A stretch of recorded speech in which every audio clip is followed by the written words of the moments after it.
and I'm high as hell. And the first thing I came up with was, reach his father with his hands out. Rehabilitated slightly, glad to be the man's child. The world is different since he's seen it last. In 7 years he's out of jail and he's happy that he's free at last. All he had was his mother's letters. Now he's mobile and he's got to make a change and make it for the better. But he's black, so he's got one strike against him. And he's young, plus he came up in the system. But he's smart and he's finally making 18, right? I'm coming up with these words, man. The words are flowing, right? But the more I wrote, the more dead I felt. Yeah, I was gone. I had that kind of high, I had that blackout high. Yeah. You know, so that was the writing process on this song, man. I didn't want to be high no more. You know what I mean? I remember that verse where I said, I hear you breathing, but your heart no longer sounds strong, but you kind of scared of dying, so you hold on. And you keep on blacking out, and your pulse is slow. Stop trying to fight the reaper, just relax and let it go. That's how high I was. Wow. I was high. When I was writing that record, yeah, I really went in there and got some shit. Because there's no way you can fight it, though you still try.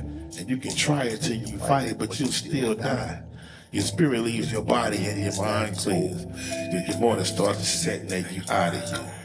Like, that's real, that's how I felt, man. Wow. But when I got to the studio in Atlanta, I wasn't high no more. That was a couple of days later. And it was like, he greets his father with his hands out. Rehabilitated slightly, but glad to be the man's child. The world is different since he's seen it last. Out of jail been 7 years and he's happy that he's free at last. All he had was his mother's letters. Now he's mobile and he's got to make a change and make it for the better. But he's black, so he's got one strike against him. And he's young, plus he came up in the system. But you never know how those words are going to come out upon delivery, because I stand firm on letting the beat guide. Okay.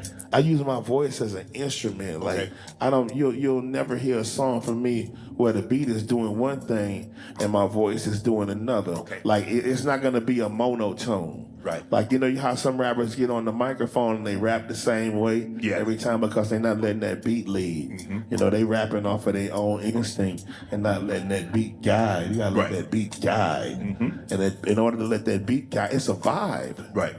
It's a vibe, man. So, you know, some records you hear me rapping this way, and the next you'll hear like, who is that nigga? Right.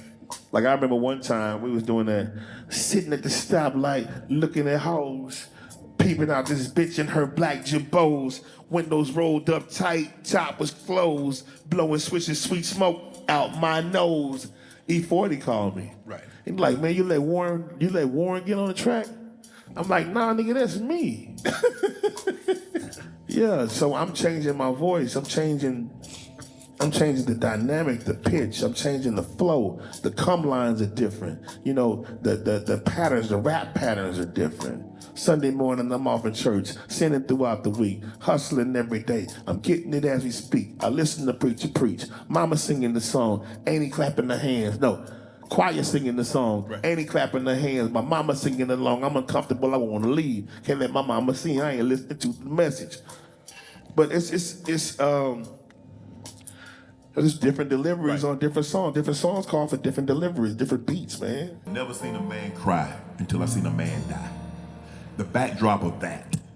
So, the backdrop of that, man, is I got high. Man, you been writing some fire-ish when you high. Yeah. I was stoned. And I promised that if I ever came down off that high, I would never get high again like that. But I was drinking beer and taking painkillers. Okay. And I had smoked the joint. I don't want nobody to try this shit at home. Cause it's What kind of combo were you on? Drinking beer, smoking, taking pain pills? So I had broke my arm. Either that or I got shot. Something had happened. Damn, Face. Yeah, and I didn't want to hurt no more.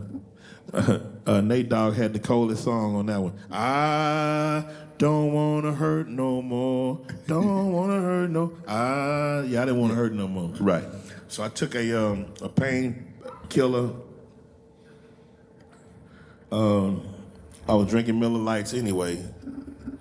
I smoked a square,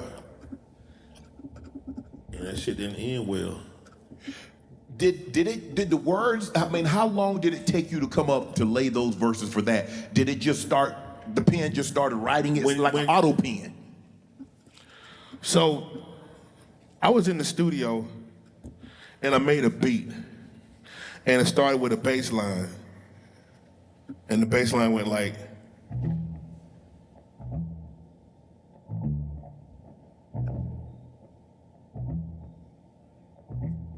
right?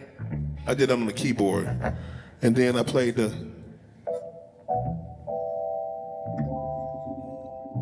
right?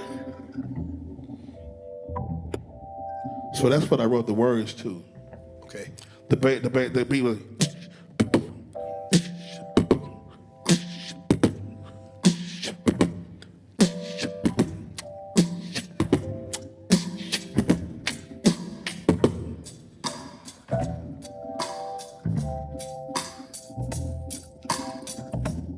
so that's the original way that I set it up. And then Mike Dean comes in with the, let me hear it. He had the,